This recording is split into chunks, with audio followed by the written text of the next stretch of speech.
के प्रश्नावली 1.3 का पहला क्वेश्चन है, निम्नलिखित भिन्नों को दशमलव रूप में लिखिए और बताइए कि प्रत्येक का दशमलव प्रकार किस प्रकार है। इसमें अपने को 6 क्वेश्चन पूछे गए हैं। 36/100, 1/11, 11 से 1/8, 3/13, 2/11 और 3/4। हल करने के लिए पहला अपन देखते हैं 36/100। 36/100 का अर्थ हुआ कि 36 में अपने को 100 का भाग देना है, तो अपन विभाजन क्रिया करते हैं। तो 36 में भाग देते हैं 100 का, भाग नहीं जा रहा है तो ये 0 और 0 के साथ में उत्तर के अंदर पॉइंट लग जाएगा। पॉइंट के पहले कुछ नहीं, पहले शून्य लगाइए। अब 100 का भाग 360 में 3 पर 100 300, ये 3 आ गया, शेष बच गए 0 और 6, एक 0 दशमलव के बाद में और 100 6 600, 6 आ गया और शेष बच गया 0। तो 36/100 का दशमलव प्रसार हुआ 0.36। तो अपन सीधा भी कर सकते हैं कि यदि बटा के अंदर 10, 100, 1000 इस प्रकार की संख्याएं हैं, देखिए एक के ऊपर 2 0 है, तो इस संख्या के अंदर 2 अंक छोड़कर दशमलव बच जाएगा, तो ये 2 अंक छोड़ के लग गया। इस प्रकार से यहाँ पर हमने देखा कि दशमलव के बाद 2 अंक आए और 2 अंक आने के बाद शेषफल क्या हो गया, 0 हो गया। तो इस प्रकार की दशमलव प्रसार कहते हैं शांत दशमलव प्रसार, इसे कहते हैं शांत दशमलव।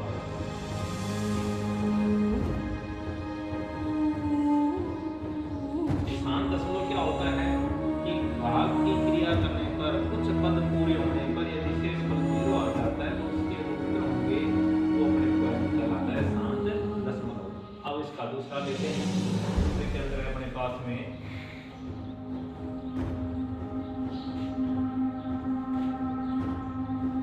1/11, तो 1 के अंदर 11 का भाग देना है, इसमें 1 में भाग दे रहे हैं 11 का,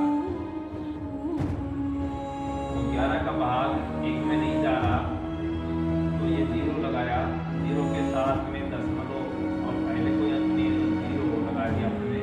अब 10 में भी 11 का भाग नहीं जा रहा है तो 1 0 और लगाया, यानी भाग 0 बार गया। अब 11 का पहाड़ा बोलते हैं तो 11 9 99 9 बार आ रहा है। अब 100 में से 99 घटाए तो गया 1, दशमलव के बाद 1 अंक अपने पास से और दूसरा हमने लगाया तो 0 पर भाग गया। अब 11 9 99 9 पर भाग गया, 9 लिख दिया। अब ये शेष 1 बच गया, 0 बाकी पाते हैं। अब भाग नहीं जा रहा तो 0 पर भाग देने के लिए 1 0 और लगा देते हैं और ये गया 0 और फिर 11 9 99 और शेष बच गया 1। इस प्रकार हम देखते हैं कि लगातार तो शेष 1 बचता जाएगा और ये अपना भाग कंटिन्यू चलता जाएगा। इस प्रकार से भाग लगातार इसमें 0 9 0 9 0 9 आते जाएंगे। इस प्रकार की संख्या हम देखते इस प्रकार से हैं कि 1/11 बराबर हमारे पास आया है 0.090909 और ये जो पुनरावृत्ति हो रही है इसे हम लिखते हैं 1.09 की पुनरावृत्ति हो रही है तो 0 दोनों को प्रभार का निशान लगा दिया। तो यहाँ हम देखते हैं कि लगातार भाग जाता जा रहा है और एक निश्चित संख्या की या संख्या खंड की पुनरावृत्ति होती जा रही है, इसलिए इसे कहेंगे अशांत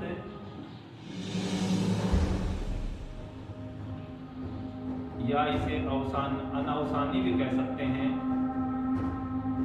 अनावसानी।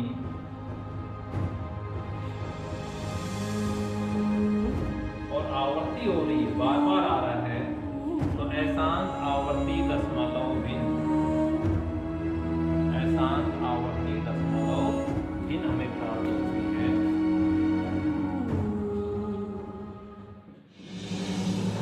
प्राप्त होती है। इन दोनों प्रश्नों में अपन ये देखा है कि या तो कुछ क्रमों के बाद भागफल पूरा हो जाता है और शेषफल 0 आ जाता है, या फिर क्या होता है कि शेषफल की पुनरावृत्ति होने लग जाती है और शेषफल की पुनरावृत्ति होने की वजह से जो हमारे पास भाग के अंक हैं उन अंकों के कुछ अंकों या अंक खंड की, जैसे इसमें 2 अंक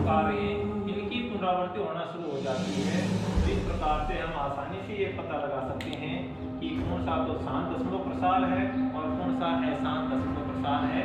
बाकी जब अपने पास तीसरा चौथा पांचवा प्रश्न बच गए उनको आप हल करने की कोशिश कीजिए, भाग देके देखते जाइए और किसी प्रकार की समस्या आती तो आप पूछिए। धन्यवाद। अगली प्रश्नावली 1.3 का अपने अगला क्वेश्चन है प्रश्न नंबर 3। निम्नलिखित को P बटा Q के रूप में व्यक्त कीजिए जहाँ P और Q पूर्णांक है तथा Q is not equal to 0 है। इसमें 3 प्रश्न आपको दिए हैं।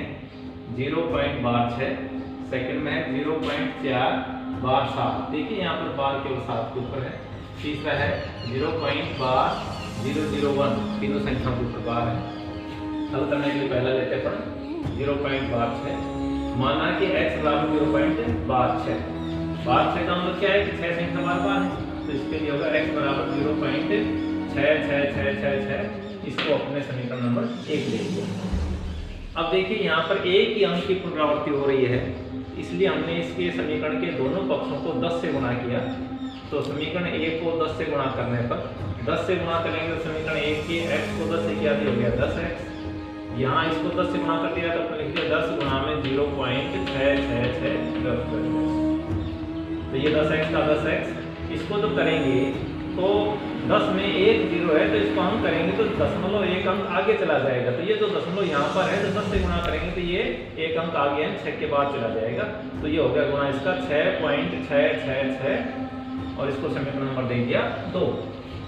अब अपन समीकरण 2 में से समीकरण 1 घटाएंगे तो समीकरण 2 में से समीकरण 1 घटाने पर ये तो समीकरण तो ऊपर लिखी 10x बराबर 6.666 और नीचे लिखी x बराबर 0.666।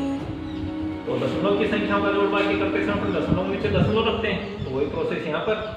अब 10x में से 1x गिरा तो इसलिए 9x बराबर।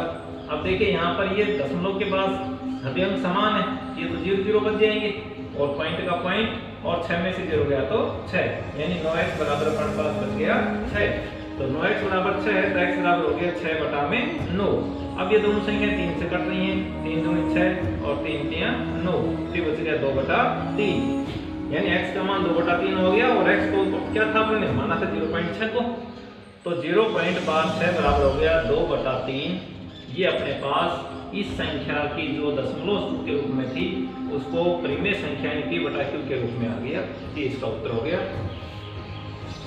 अगला क्वेश्चन है सेकंड 0.4 देखिए यहाँ पर केवल 7 के ऊपर बार है 4 के ऊपर नहीं है। ऐसी स्थिति में हमें क्या करना है कि मान लिया x बराबर 0.4 हमने देखिए सबसे पहले इस जो बिना बार की संख्या इसको अलग करना है। इस अंक को अलग करने के देखिए बार वाले अंक और इस अंक के बीच में एक ही है तो पहले इसको अपने मान लिया x बराबर में 0.47777 इसका अर्थ हो गया। इसको समीकरण नंबर 1 दे दिया। इस समीकरण में एक अंक है जिसके ऊपर बार का निशान नहीं है इसलिए हमने इसको 10 से गुणा किया तो समीकरण 1 को 10 से गुणा करने पर 10 से गुणा किया तो हो गया 10x और इसमें 10 से गुणा करेंगे तो दशमलव 1 स्थान आगे चला जाएगा ये जाकर 4.777 इसको समीकरण नंबर दे दिया 2। अब हमें ये 0.77 इसमें आ रहा है 4.7 इसको अलग करना है। अब इसको देखिए बार वाला अंक एक ही तो अब 10 से एक अंक ये था और एक ही 2 अंक हो गए तो 2 0 100 में होते हैं तो 100 से गुणा कर दिया। समीकरण 1 को 100 से गुणा करने पर 100 से गुणा किया तो समीकरण 1 को x को 100 से किया तो 100x इसको 100 से गुणा किया तो ये दशमलव 2 अंक आगे यहाँ चला जाएगा और जब 47.7777 और इसको समीकरण नंबर ले दिया 3। अब देखिए समीकरण नंबर 2 और 3 पर ध्यान दीजिए दशमलव के बाद इसमें भी 7 7 है दशमलव के बाद इसमें भी 7 7 है तो इनको घटाने पर यानी 3 में से 2 को घटा दें तो लिखा समीकरण 3 में से समीकरण 2 घटाने पर तो समीकरण 3 है 100x बराबर 47.777 और समीकरण 2 है 10x बराबर 4.777। 100 में से 10x गया तो अपने पास बच गए 90x और देखिए यहाँ पर दशमलव के बाद ये 7 7 ये तो 0 बच गया पॉइंट का पॉइंट और 47 में से 4 गए तो बच गए 43 यानी 90x बराबर हो गया 43 तो x बराबर हो गया 43 बटा 90 और ये आपस में कटते नहीं हैं तो ये इसका उत्तर हो गया। तो अपन ये तो था x का मान और x अपने माना था किसको तो x का मान अपने माना था 0.4 और बार 7 इसके बराबर हो गया 43 बटा 90। ये इसका उत्तर हो गया। इस प्रकार से आप किसी भी संख्या जो अशांत आवर्ती या अशांत आवर्ती है उसको p/q यानी परिमेय संख्या के रूप में व्यक्त कर सकते हैं। अब इसका जो क्वेश्चन नंबर 3 था जो था 0.001 वो आपके लिए होमवर्क है, उसको करें।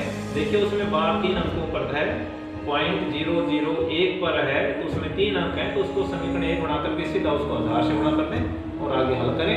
यदि कोई समस्या है तो आप पूछें और अपने सभी साथियों को भी बता दें कि जिन्होंने सब्सक्राइब नहीं किया है तो सब्सक्राइब कर ले चैनल को, जिससे कि आगे आने वाले वीडियो आपको लगातार, क्योंकि अब जैसी स्थितियाँ बढ़ रही हैं उसमें हो सकता है कि अपनी सीधी क्लासें टाइम से, कब तक कितना टाइम लगे कुछ नहीं कह सकते, इसलिए अपनी पढ़ाई लगातार जारी रखें। धन्यवाद।